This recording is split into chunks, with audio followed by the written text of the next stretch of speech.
동해 지역 수건인 동해신항 개발이 10년 만에 속도를 낼 전망입니다. 일부 사업에 국가 재정이 투입되는데 나머지 부두 건설에 관심이 쏠리고 있습니다. 한 해의 지역 현안을 살펴보는 송년 기획보도. 오늘은 두 번째 시간으로 일본 원전 오염수 방류로 인한 동해안 어업인들의 고충을 되짚어봅니다. 연말연시를 맞아 희망 나눔 캠페인이 시작됐습니다. 코로나19로 멈췄던 순회 모금도 재개됐지만 온정의 손길은 아직 기대를 밑돌고 있습니다. 강릉시가 내년에 역대 최대 규모의 국비를 확보했습니다. 지능형 교통체계 구축과 하수관로 정비 사업이 탄력을 받을 전망입니다. 안녕하십니까. 뉴스데스크 강원입니다. 동해 지역의 최대 현안인 동해신항 부두 건설 사업이 내년부터 속도를 낼 것으로 예상됩니다. 전체 7개 부두 가운데 3개가 정부 재정 사업으로 추진되는데 지역에서는 나머지 부두도 재정 사업으로 전환해 줄 것을 요구하고 있습니다. 배현한 기자가 보도합니다. 첫 삽을 뜬 지 10년 된 동해신항 건설공사. 북방파제 1.85km가 2020년 완공됐고 방파 호환 2.3km 공사는 지난해 마무리됐습니다. 이처럼 동해신항의 외곽시설은 대부분 마무리된 가운데 내년부터는 부두 건설이 본격화될 것으로 예상됩니다. 모두 2,300억 원의 예산이 들어가는 기타 광석과 자파를 처리할 부두는 국가 재정으로 건설됩니다. 공사는 일괄 입찰 방식으로 추진돼 내년 상반기 기본 설계를 시작해 하반기에 착공할 예정입니다. 석탄 부두 사업은 당초 2021년 민자로 착공하기로 했다가 자초됐지만 올해 초 다행히 국가 재정 사업으로 전환됐습니다. 해양수산부는 기획재정부와 석탄부두 총 사업비에 대해 전체 1,300억 원 규모로 협의를 마친 가운데 현재 진행 중인 실시 설계 용역 등을 거쳐 이르면 2025년 공사를 시작한다는 계획입니다. 현재는 실시 설계 용역이 금년 9월에 착수를 해서 진행하고 있습니다. 그래서 내년 연말까지 석탄부두 용역 설계를 완료를 하고 아마 25년도에 착공이 예상되고 있습니다. 지역에서는 남은 부두 4개 역시 정부 재정 사업으로 전환해 속도감 있게 공사를 추진해 줄 것을 요구하고 있습니다. 신항을 만든 이유는 북방물류항으로서의 어떤 디딤돌을 만들기 위한 거였는데 그 원칙에 어긋남 없이 해야 된다. 국가 재정으로 모두 다 포함시켜야 된다. 이렇게. 지난 2018년 사전 타당성 조사에서 경제성이 미흡한 것으로 나온 동해신항 인입철도 건설도 앞으로 해결할 과제입니다. 동해시는 제5차 국가철도망 기본 계획에 반영될 수 있도록 정부에 강력히 요청하는 등 총력전을 벌이고 있습니다. 인입철도가 반드시 조성되어 부두의 효율성을 극대화해야 됩니다. 동해항의 물류 환경 개선 측면뿐만 아니라 묵호항 재개발 및 동해 본항의 환경 개선과도 연계된 필수 선결 과제이기도 합니다. 동해신항 건설이 내년부터 본 궤도에 오를 것으로 예상되지만 이 같은 지역 사회 요구가 얼마나 받아들여질 수 있을지 관심입니다. MBC 뉴스 배현환입니다.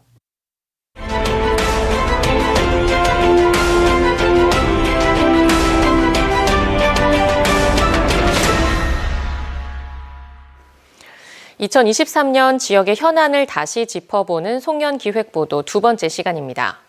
일본 정부가 올해 여름부터 후쿠시마 방사능 오염수를 방류하면서 수산업과 해양 관광 의존도가 높은 동해안에는 큰 위협이 되고 있습니다. 정부와 강원도가 나서 방사능 검사를 강화하고 수산물 소비 촉진 활동을 벌이며 불안감 해소에 나서고 있지만 앞으로 30년 가까이 오염수가 방류될 예정이라 불안감은 여전한 상황입니다. 김영호 기자가 보도합니다. 지난 8월 24일 일본 후쿠시마 원전의 방사능 오염수 1차 방류가 시작됐습니다. 올해 3차례 방류된 오염수는 2만 3천여 톤. 2051년까지 매년 방류가 예정돼 있습니다. 방류 전부터 수산업 관계자와 관광객, 동해안 주민들의 걱정은 많았습니다. 방류한다 그 시작 떠들고부터 조금 사람이 이제 줄었죠, 많이. 어제는 방류하니까는 직업을 다른 걸 찾아야 되나, 이거를 놔야 되나, 붙잡고 있어야 되나 생각 들었죠. 갈등이 많았지. 아무래도 불안한 건 사실이죠. 그거야. 그 누구든지도 안 그러겠어요. 저야 이제 나이 먹은 사람들이니까 조금 괜찮겠지만 어른애들은 아무래도 몸에 축적되고 하면 안 좋죠. 정부와 어업당국은 방사능 검사를 강화하며 불안감 해소에 나섰습니다. 매일 수산물 방사능 검사가 위판장과 유통 단계에서 이루어지고 있고 현재까지 30여 건의 일본산 수입 수산물 검사에서도 방사능이 검출되지 않았다고 해양 당국은 밝혔습니다. 다른 시도도 저희처럼 그 홈페이지라든가 이제 각종 그 홍보를 할 수 있는 그런 쪽에 홍보를 할 계획을 갖고 있는 걸로 알고 있습니다. 그래서 저희는 각 시도마다 그쪽 그 매일매일 모니터를 지금 할 계획을 있습니다. 전국 주요 해수욕장도 안전한 수준이고 동서 남해안과 제주 해역 등에서는 기준치보다 낮은 세슘과 삼중수소 등이 검출되고 있는 것으로 나타났습니다. 정부는 해역과 수산물 방사능 관리 현황을 매일 공개하는 한편 수산물 할인 행사로 소비 촉진도 이어가고 있습니다. 하지만 수산물 검사 신뢰성에 의문을 제기하는 목소리가 여전하고 소비 확대 정책도 신중해야 한다는 주장도 있습니다. 세슘은 감마선만 갖고도 측정이 되는데 정말 무서운 스트론튬이라는 게 있습니다.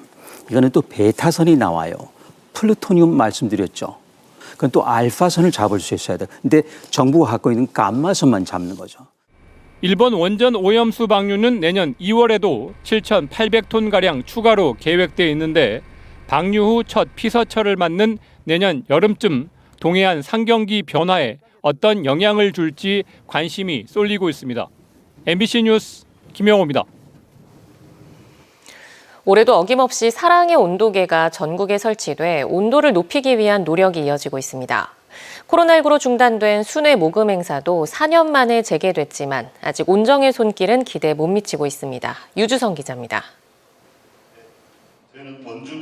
연말 어려운 이웃과 따뜻한 온정을 나누려는 100여 명의 기부자들이 한자리에 모였습니다. 사람들이 차례로 앞으로 나와 각자의 마음이 담긴 기부금을 전달합니다. 1억 원 이상 고액 기부자 모임인 아너소사이어티 회원들은 올해도 역시 기부에 동참했습니다. 매년 이런 행사를 통해서 이웃과 함께 서로 소통할 수 있는 계기가 되었으면 하는 바람이고요. 더 아름다운 세상을 위해서 서로 나눌 수 있는 그런 시간들이 됐으면 하는 그런 바람입니다. 목표 모금액이 1% 채워질 때마다 온도가 1도씩 올라가는 사랑의 온도.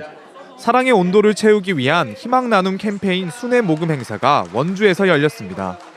코로나19로 중단된 지 4년 만입니다. 오늘 행사에는 42개 개인과 단체가 참여해 약 1억 3천만 원을 기부했습니다.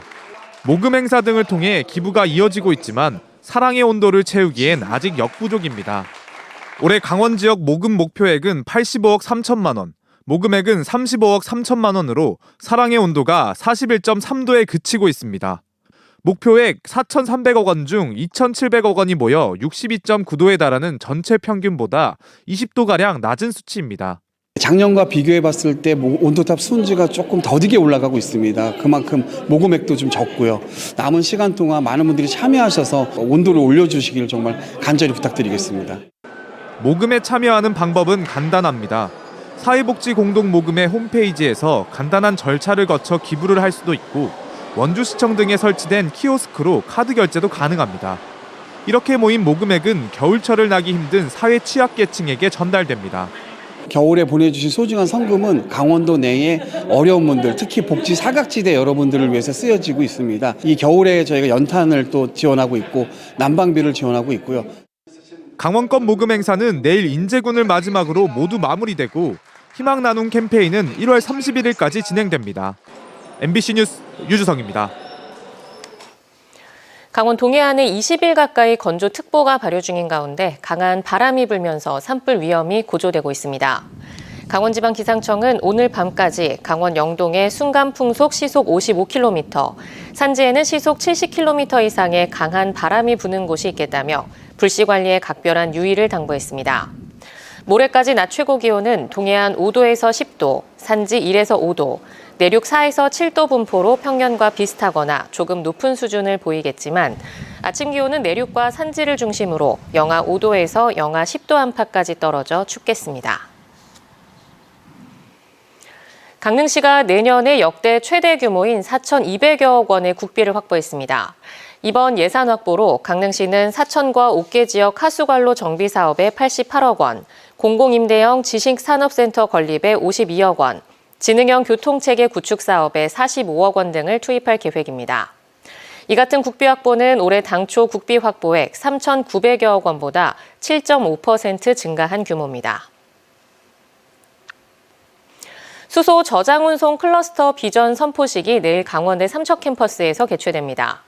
내일 행사는 지난 6일 수소 저장운송 클러스터 조성 사업이 기획재정부의 예비타당성 조사를 통과함에 따라 이를 기념해 그동안의 사업 경과를 공유하고 미래 수소경제 공급망의 완성을 위한 의지를 다지기 위해 마련됩니다. 선포식에서는 정부의 클러스터 사업 추진 방향과 강원도의 구축 사업 계획에 대한 발표, 비전 선포와 퍼포먼스 등이 진행됩니다. 해경이 국책사업을 빙자한 투자 사기범을 구속했습니다. 동해해양경찰서는 국책사업인 어촌뉴딜 300사업을 미끼로 투자 시 고수익을 보장하겠다고 속이는 등 2명에게 3억 원을 받아 가로챈 40대 남성을 사기 혐의로 구속했다고 밝혔습니다. 해경은 다양한 국책사업이 진행되며 비슷한 사기가 벌어질 수 있어 주의를 당부했습니다. 강원경찰청에서 4년 만에 경무관 승진자가 나왔습니다. 경찰청이 발표한 31명의 경무관 승진 임용 예정자 가운데 이동우 강원경찰청 경비과장이 포함됐습니다. 강릉고 출신인 이 내정자는 경찰대 7기로 강원경찰청 홍보담당관과 강릉경찰서장 등을 지냈습니다. 강원경찰이 경무관으로 승진하는 건 지난 2019년 이후 4년 만입니다.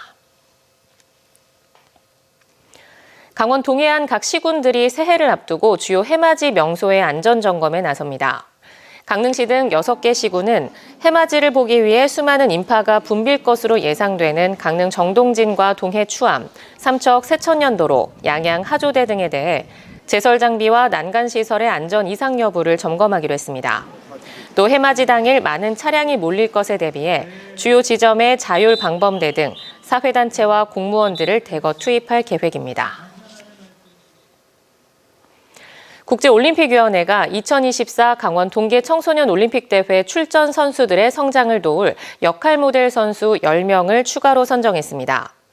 국제올림픽위원회는 아이스하키 박종아, 이영준 선수 등 모두 10명의 역할 모델 선수들이 올림픽 기간에 훈련장과 선수촌 등을 방문해 선수들에게 조언할 예정이라고 밝혔습니다. 앞서 봅슬레이 원윤종, 컬링 김창민, 피겨스케이팅 민유라 등 모두 17명이 역할 모델 선수로 선정됐습니다. 강원뉴스 마칩니다. 시청해주신 여러분 고맙습니다.